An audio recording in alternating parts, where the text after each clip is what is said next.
Bab 3. Saat lagu kebangsaan berakhir, kami dibawa untuk diamankan. Kami memang tidak diborgol atau semacamnya, tapi sekelompok penjaga perdamaian menggiring kami memasuki pintu depan gedung pengadilan. Mungkin dulu banyak peserta yang berusaha melarikan diri, meskipun aku tak pernah melihat kejadian semacam itu. Selama berada di dalam, aku dimasukkan ke ruangan dan ditinggal sendirian di sana. Ini tempat termewah yang pernah aku masuki, dengan karpet tebal, kursi-kursi, dan sofa berlapis beludru. Aku tahu seperti apa beludru karena ibuku memiliki gaun dengan kerah berbahan itu.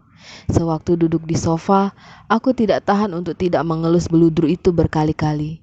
Sentuhan itu membantu menenangkanku ketika aku menyiapkan diri untuk menghadapi saat-saat berikutnya. Waktu yang diberikan kepada para peserta untuk mengucapkan salam perpisahan dengan orang-orang yang mereka sayangi. Aku tidak bisa merasa merana, lalu keluar dari ruangan ini dengan mata bengkak dan hidung sembab. Menangis bukanlah pilihan, karena akan ada lebih banyak kamera di stasiun kereta api. Yang pertama datang adalah adik dan ibuku. Kuulurkan tangan pada Prim dan dia naik ke pangkuanku. Kedua lengannya memeluk leherku, kepalanya di bahuku, sebagaimana yang sering dilakukannya saat dia masih balita. Ibuku duduk di sampingku dan memeluk kami berdua. Selama beberapa menit, tak ada yang bicara di antara kami. Kemudian aku mulai memberitahu segala hal yang harus mereka ingat untuk dikerjakan, karena sekarang aku tak akan berada di sana untuk melakukannya. Prim tidak boleh mengambil tesera. Jika mereka hati-hati, mereka bisa bertahan hidup dengan menjual keju dan susu kambing milik Prim dan menjalankan usaha toko obat kecil yang sekarang diurus ibuku untuk penduduk Siam. Gail akan mencarikan tanaman obat yang tidak bisa ditanam sendiri oleh ibuku. Tapi ibuku harus hati-hati menggambarkannya pada Gail, karena pemahamannya pada tanaman obat tidak seperti aku.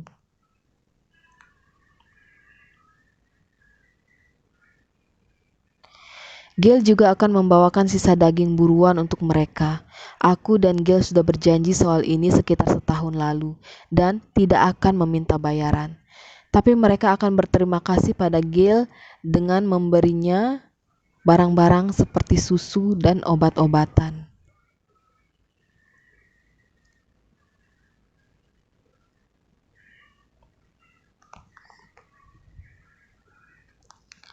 Aku tidak mau repot-repot menyarankan Prim untuk belajar berburu. Aku pernah mengajarinya beberapa kali dan hasilnya kacau balau. Dia ketakutan berada di dalam hutan. Setiap kali aku memanah sesuatu, matanya berkaca-kaca dan dia mengatakan bahwa kami mungkin bisa mengobati binatang itu jika kami bergegas pulang secepatnya. Tapi dia punya hubungan baik dengan kambingnya, jadi aku berkonsentrasi pada hal itu. Setelah aku selesai memberi pengarahan tentang bahan makanan, cara berdagang, dan agar Prim tetap sekolah, aku berpaling pada ibuku dan mencekal lengannya kuat-kuat. "Dengarkan aku, ibu mendengarku?" Dia mengangguk, terkejut dengan keseriusanku. Dia pasti tahu apa yang hendak aku katakan. "Ibu tidak boleh menghilang lagi," kataku. Mata ibuku tertunduk memandang lantai. "Aku tahu, aku tak akan melakukannya. Aku tidak bisa menahan apa yang... Ya, kali ini ibu harus menahannya. Ibu tidak bisa cabut begitu saja dan meninggalkan Prim sendirian. Sekarang tak ada aku yang bisa menjaga kalian agar tetap hidup. Tak peduli apapun yang terjadi, apapun yang ibu lihat di TV, ibu harus berjanji padaku bahwa ibu lihat di layar TV. Ibu harus berjanji padaku bahwa ibu akan terus berjuang." Suaraku meninggi hingga berteriak. Dalam suaraku terdapat segenap kemarahan, segenap ketakutan yang kurasakan ketika dia meninggalkanku. Ibuku menarik lengannya dari cekalanku dan jadi ikutan marah. "Dulu aku sakit. Aku bisa mengobati diriku sendiri jika memiliki obat yang kupunyai sekarang. Kalau begitu minum obatnya dan urus dia," sergahku. Aku akan baik-baik saja, Katniss, kata Prim, seraya menangkup wajahku dengan kedua lengannya. Kau juga harus jaga diri, kau sangat cepat dan berani. Mungkin kau bisa menang. Aku tidak bisa menang. Prim pasti sadar betul hal itu dalam hatinya. Pertarungan pasti akan jauh di atas kemampuanku. Anak-anak dari distrik yang lebih kaya, di mana kemenangan adalah kehormatan besar, sudah berlatih sepanjang hidup mereka untuk pertarungan ini. Anak laki-laki yang ukuran tubuhnya 2 kali lebih besar daripada tubuhku. Anak perempuan yang tahu 20 cara membunuhmu dengan pisau. Oh, tentu saja bakal ada orang-orang seperti aku nanti. Orang yang dihabisi sebelum pertarungan makin seru. Mungkin, jawabku, karena aku tidak mungkin bisa bilang pada ibuku untuk tetap berjuang jika aku sendiri sudah menyerah. Selain itu, bukan sifatku untuk kalah tanpa bertarung. Bahkan saat kemungkinan untuk menang tampak begitu tipis. Lalu kita akan kaya seperti Haymitch. Aku tidak peduli kita kaya atau tidak. Aku hanya ingin kau pulang. Kau akan berusaha kan? Sungguh-sungguh berusaha? Tanya Prim. Sungguh-sungguh berusaha. Sumpah, kataku. Dan aku tahu, demi Prim, aku akan harus sungguh-sungguh berusaha. Kemudian penjaga perdamaian berada di ambang pintu, memberi tanda waktunya sudah habis. Lalu kami semua berpelukan sangat erat sampai sakit sekali rasanya, dan terus kuucapkan adalah, aku menyayangimu, aku menyayangi kalian. Dan mereka membalas kata-kataku. Kemudian penjaga perdamaian memerintahkan mereka keluar dan pintu pun tertutup. Kubenamkan kepalaku di salah satu bantal beludru, seakan apa yang kulakukan ini bisa membendung segala yang terjadi. Orang lain memasuki ruangan, dan ketika mendongak, aku kaget saat melihat ternyata yang datang adalah tukang roti, ayah Pita Melark. Aku tidak percaya dia datang mengunjungiku. Bisa jadi aku bakalan berusaha membunuh anak lelakinya sebentar lagi. Tapi kami lumayan saling mengenal, dan dia bahkan lebih mengenal Prim. Saat Prim menjual keju kambingnya di Hob, dia selalu menyisakan 2 batang untuk tukang roti dan sebagai gantinya dia diberikan banyak roti. Kalau ingin melakukan pertukaran dengannya, kami selalu menunggu saat istrinya yang jahat sedang tidak ada karena suaminya jauh lebih baik. Aku merasa yakin dia tidak pernah memukul anaknya karena membuat roti hangus seperti yang dilakukan istrinya. Tapi, kenapa dia datang menemuiku? Tukang roti itu duduk dengan canggung di salah satu kursi empuk di ruangan ini. Dia lelaki bertubuh besar dengan bahu lebar dan bekas luka bakar di tangannya hasil bertahun-tahun di dekat oven. Dia pasti baru mengucapkan salam perpisahan dengan putranya. Dia mengeluarkan kantong kertas putih dari saku jaketnya lalu mengulurkannya ke arahku. Kubuka kantong itu dan kulihat ada kue di dalamnya. Kue adalah kemewahan yang tak akan bisa kuperoleh. Terima kasih, kataku. Tukang roti itu seringkali lebih banyak diam, dan hari ini dia tampak kehabisan kata-kata. Aku makan roti Anda tadi pagi. Temanku Gail menukarnya dengan tupai pagi ini. Dia mengangguk, seakan mengingat-ingat tupainya. Bukan pertukaran yang menguntungkan Anda, kataku. Lelaki itu mengangkat bahu seakan menganggapnya sebagai hal sepele. Selanjutnya, aku tidak bisa memikirkan topik pembicaraan lainnya, jadi kami duduk dalam keheningan sampai penjaga perdamaian memanggilnya. Dia bangkit dan batuk untuk melegakan pernapasannya. Aku akan mengawasi gadis kecilmu, memastikan dia bisa tetap kenyang.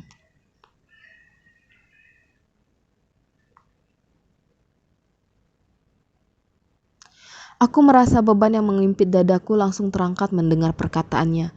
Orang-orang biasanya berdagang denganku, tapi mereka dengan tulus menyukai Prim. Mungkin akan ada cukup rasa suka yang mengupayakan Prim tetap hidup. Tamuku berikutnya juga di luar dugaan. Mudge berjalan langsung ke arahku. Dia tidak tampak cengeng ataupun menghindar. Malahan, Ada ketergesaan dalam nada suaranya yang membuatku terkejut. Mereka akan mengizinkanmu memakai satu barang dari distrikmu di dalam arena pertarungan. Satu benda yang mengingatkanmu pada rumah. Maukah kau memakai ini? Dia mengelurkan pin emas bundar yang tersemat di gaunnya tadi siang. Sebelumnya, aku tidak terlalu memperhatikannya. Tapi sekarang aku melihat lambang burung sedang terbang. Pin milikmu? Tanyaku. Memakai tanda mata dari distrikku nyaris tak terlintas dalam benakku. Sini kupakaikan di gaunmu ya. Madge tidak menunggu jawabanku. Dia langsung menyematkan pin burung itu di pakaianku. Katniss, janji ya kau akan memakainya di arena? Tanya Madge. Janji? Ya, kataku. Kue, pin, aku banyak dapat hadiah hari ini. Madge memberiku hadiah lain, ciuman di pipi. Kemudian dia pergi dan aku berpikir mungkin selama ini sebenarnya Madge adalah sahabatku. Akhirnya, Gil datang. Mungkin memang tidak ada unsur romantis dalam hubungan kami, tapi saat dia merentangkan kedua lengannya, aku sama sekali tidak ragu untuk masuk ke pelukannya. Tubuhnya terasa tidak asing lagi. Caranya bergerak, aroma kayu yang terbakar, bahkan suara detak jantungnya yang kukenal dari momen-momen sunyi saat berburu. Tapi ini pertama kalinya aku sungguh-sungguh merasakannya. Otot yang liat dan keras menempel pada tubuhku. Dengar, katanya. Memperoleh pisau seharusnya urusan mudah, tapi kau harus bisa mendapat panah. Itu kemungkinan terbaikmu. Mereka tidak selalu punya panah, sautku. Dan aku teringat pada tahun ketika hanya ada tongkat berduri yang dimiliki para peserta untuk saling menghantam satu sama lain. Kalau begitu buat saja sendiri, tukas Gil. Bahkan busur yang lemah lebih baik daripada tak memilikinya sama sekali. Aku pernah mencoba meniru busur panah buatan ayahku, tapi hasilnya jelek sekali. Ternyata tidak semudah itu. Bahkan ayahku kadang-kadang harus membuang busur buatannya sendiri. Aku juga tidak tahu apakah bakal ada kayu di sana nanti, kataku. Pada tahun yang lain, mereka melempar semua orang ke daerah yang hanya ada batu-batu besar, pasir, dan semak-semak. Aku benci pertarungan tahun itu. Banyak peserta digigit ular berbisa atau jadi gila karena kehausan. Selalu ada kayu, kata Gil. Sejak tahun itu, ketika setengah peserta mati karena kedinginan, tidak banyak hiburan dari tayangan tahun itu. Memang benar, kami pernah menonton para peserta dalam Hunger Games kedinginan sampai mati pada malam hari. Kau nyaris tidak bisa melihat mereka karena mereka hanya terbaring menggelung dan tidak ada kayu untuk dibuat api atau obor atau apalah. Tahun itu dianggap tahun yang anti klimaks bagi Kapitol. Hanya melihat kematian-kematian yang tenang dan tanpa darah. Sejak saat itu, biasanya selalu tersedia kayu untuk membuat api. Ya, biasanya memang ada, kataku. Katniss, ini hanya perburuan. Kau pemburu terbaik yang kukenal, kata Gil. Ini bukan sekedar perburuan.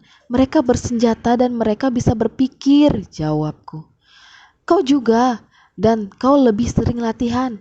Latihan sungguhan, katanya. Kau tahu bagaimana membunuh. Bukan membunuh manusia, kataku. Sesulit apa sih? Tanya Gil muram. Yang membuatku bergidik adalah jika aku bisa lupa bahwa mereka manusia, maka tidak ada bedanya sama sekali. Para penjaga perdamaian datang lebih awal dan Gale minta waktu lebih, tapi mereka menariknya pergi dan aku mulai panik. Jangan biarkan mereka kelaparan! Aku menjerit memegangi tangan Gale. Tidak akan pernah. Kau tahu aku tidak akan membiarkannya, Katniss. Katniss, ingat aku, katanya. Kemudian mereka memisahkan kami dengan paksa lalu menutup pintu. Dan aku tak akan pernah tahu apa yang ingin Gale katakan agar bisa ku ingat.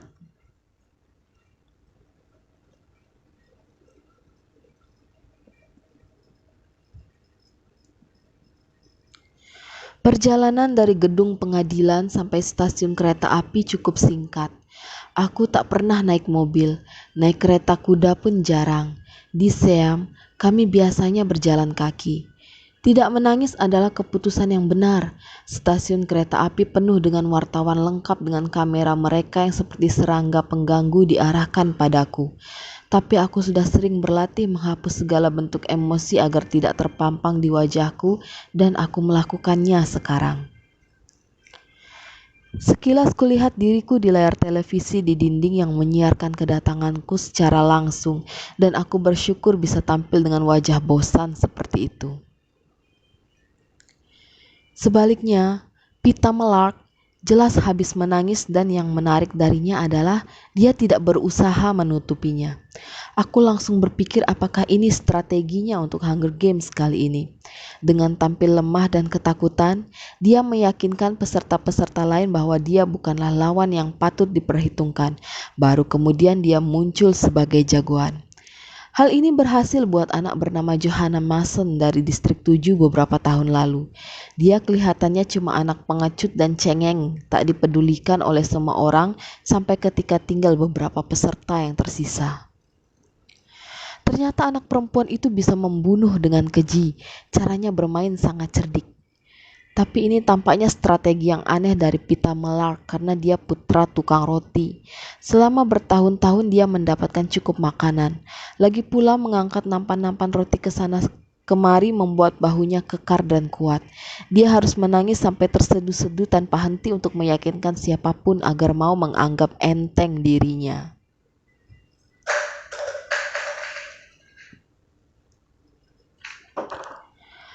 Kami harus berdiri di ambang pintu karena selama beberapa menit sementara kamera televisi melahap wajah kami bulat-bulat. Kemudian kami diizinkan masuk dan untunglah pintu segera menutup di belakang kami. Seketika kereta api pun bergerak. Kecepatan kereta api ini membuatku tercengang. Tentu saja aku tak pernah naik kereta karena melakukan perjalanan antar distrik termasuk kegiatan terlarang, kecuali untuk melaksanakan tugas-tugas yang diperintahkan negara. Bagi distrik kami, tugas ini terutama mengangkut batu bara. Tapi ini bukan kereta batu bara biasa. Ini salah satu kereta milik Capitol yang berkecepatan tinggi, dengan kecepatan rata-rata 250 mil per jam. Perjalanan kami ke Capitol akan makan waktu kurang dari sehari.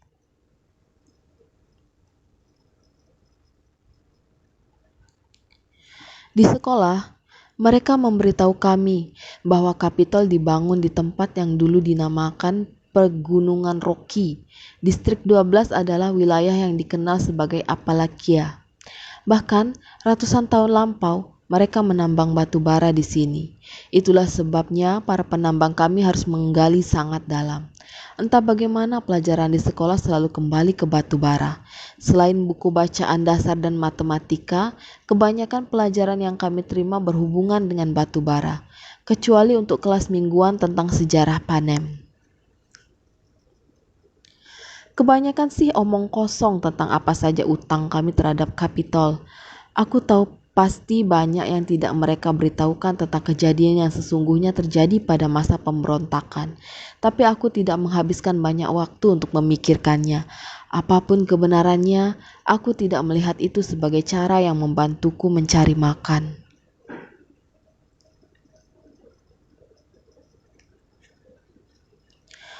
Kereta peserta ini lebih mewah dibanding ruangan di gedung pengadilan. Masing-masing orang diberi kamar sendiri lengkap dengan kamar tidur, ruang pakaian, dan kamar mandi pribadi dengan air keran yang bisa mengucurkan air dingin dan panas. Di rumah kami tidak punya air panas, kecuali kami memasaknya. Ada laci-laci yang penuh berisi pakaian-pakaian bagus. Evie Trinket memberitahuku agar melakukan apa saja yang ingin kulakukan, memakai pakaian apapun yang kuinginkan. Segalanya yang ada di sini bisa kupakai. Hanya saja kau harus siap untuk makan malam dalam waktu 1 jam. Aku melepaskan gaun biru ibuku lalu mandi air hangat dari pancuran. Aku tak pernah mandi dengan air pancuran. Rasanya seperti di bawah siraman hujan. Hanya saja lebih hangat. Aku memakai kemeja hijau tua dan celana panjang. Pada saat terakhir, aku teringat pin emas Mudge. Untuk pertama kalinya, aku benar-benar memperhatikan pin itu. Ada perhiasan kecil bergambar burung emas dengan lingkaran emas di sekelilingnya. Burung itu menempel dengan lingkaran hanya di bagian ujung sayapnya. Tiba-tiba aku mengenali burung ini, burung mockingjay. Mereka jenis burung yang lucu dan menampar wajah Kapitol. Selama masa pemberontakan, Kapitol membiarkan serangkaian hewan rekayasa genetika sebagai senjata. Istilah umum bagi hewan-hewan itu adalah mutan, atau kadang-kadang disingkat dengan sebutan mut. Salah satunya adalah burung istimewa disebut jabberjay yang memiliki kemampuan untuk mengingat dan mengulang seluruh percakapan manusia. Mereka adalah burung yang bisa terbang pulang ke sarang. Semuanya jantan yang dilepaskan ke wilayah-wilayah yang dikenal sebagai tempat persembunyian musuh Kapitol. Setelah burung-burung itu mengumpulkan kata-kata yang didengarnya, mereka terbang pulang ke markas untuk direkam. Butuh waktu beberapa saat bagi orang-orang untuk menyadari apa yang terjadi pada distrik-distrik tersebut, bagaimana percakapan-percakapan pribadi bisa sampai ke telinga Kapitol. Tentu saja, kemudian para pemberontak mengibuli Kapitol dengan kebohongan-kebohongan besar dan mereka tertipu habis-habisan, sehingga markas yang jadi sarang burung itu pun ditutup dan burung-burung itu dibiarkan begitu saja agar punah di alam liar.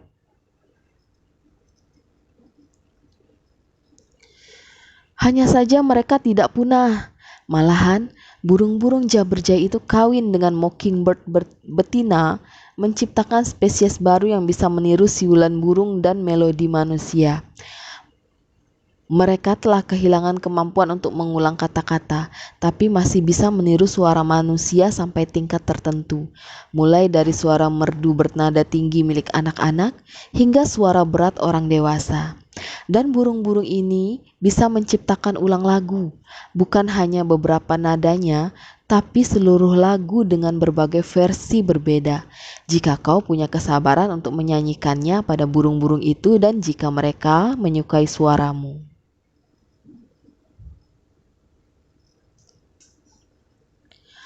Ayahku sangat menyukai burung mockingjay. Sewaktu kami berburu, biasanya ayah akan bersiul atau menyanyikan lagu yang rumit pada mereka. Dan setelah jeda yang sopan, burung-burung itu selalu balas bernyanyi. Tidak semua orang mendapat kehormatan semacam itu. Tapi setiap kali ayahku bernyanyi, semua burung di sana akan diam dan mendengarkan dengan seksama. Suaranya begitu indah, bernada tinggi dan jernih dan penuh dengan getar kehidupan, sehingga membuat orang yang mendengarkannya ingin tertawa dan menangis pada saat yang bersamaan. Aku tak pernah sanggup melanjutkan latihan nyanyiku setelah ayahku tewas. Namun, entah bagaimana burung-burung kecil itu memberikan semacam kenangan, seakan-akan ada bagian dari ayahku yang bersamaku, melindungiku.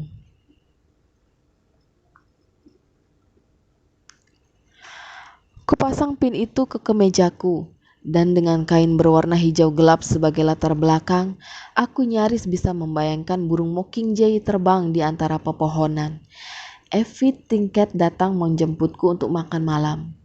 Kuikuti langkahnya, melewati koridor sempit dan bergoyang-goyang menuju ruang makan dengan dinding berpanel kayu yang dipelitur. Di sana terdapat meja dengan piring-piring yang mudah pecah. Pita Mellard duduk menunggu kami di kursi sampingnya yang kosong.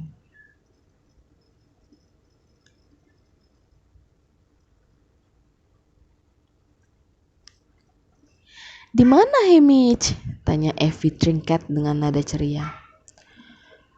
"Terakhir kulihat dia bilang mau tidur siang," sahut Pita.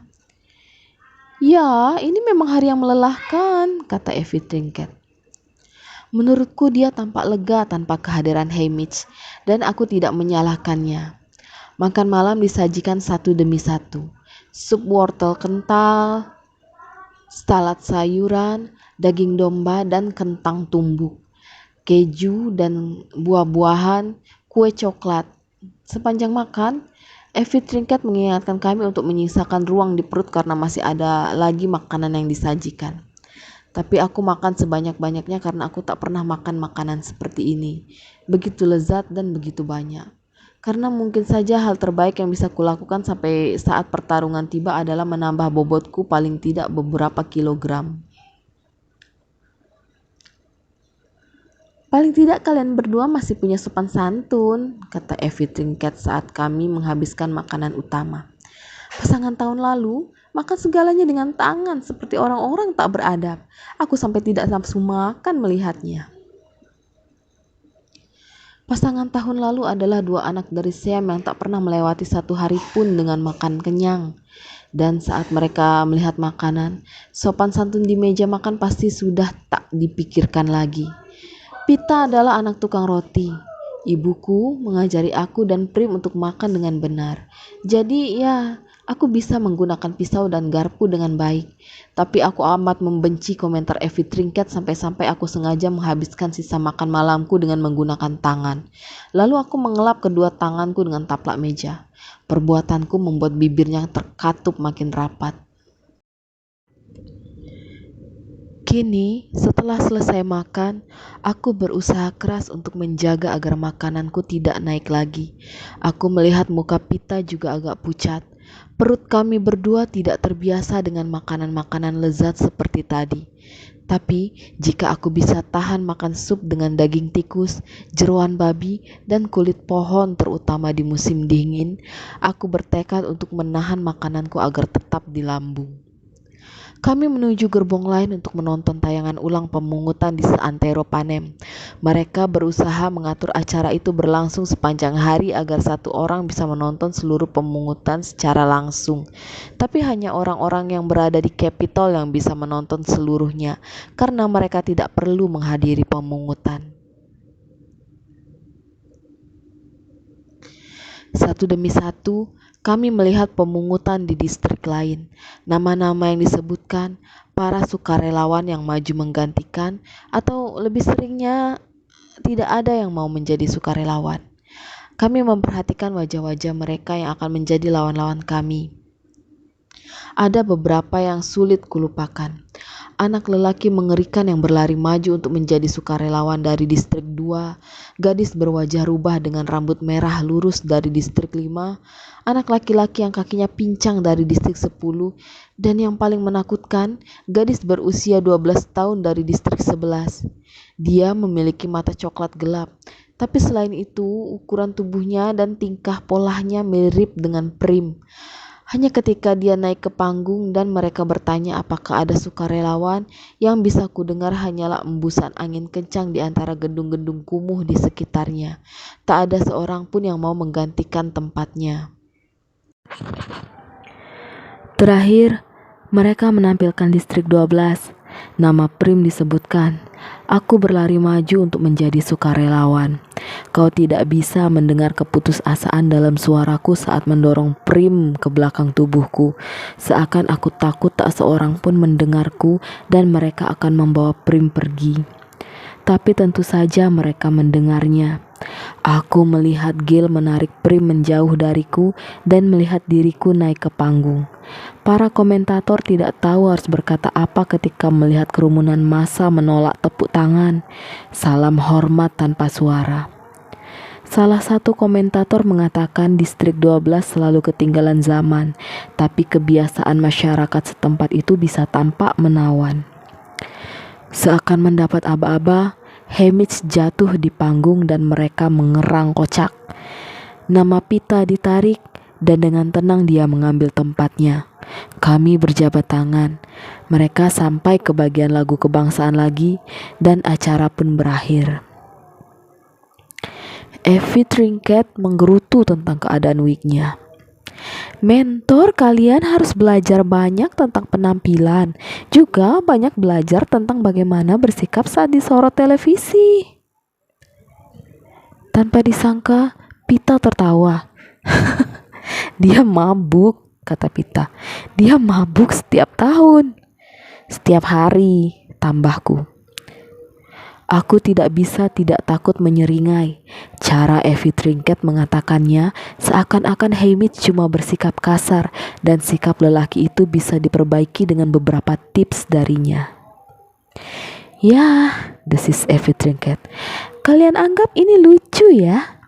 Kalian tahu, mentor kalian adalah penyambung hidup kalian kepada dunia luar dalam Hunger Games ini. Orang yang memberi kalian saran, mencarikan sponsor, dan menentukan hadiah-hadiah apa yang diberikan. Haymitch bisa jadi orang yang menentukan hidup dan mati kalian. Tepat pada saat itu, Haymitch terhuyung-huyung masuk ke dalam gerbong. "Aku ketinggalan makan malam ya," katanya dengan suara tidak jelas. Kemudian dia muntah di atas karpet mahal dan jatuh ke kotorannya sendiri. "Silakan tertawa," kata Evie Trinket. Dia lalu melompat dalam sepatu berhak lancipnya, mengitari kubangan muntahan, dan meninggalkan ruangan.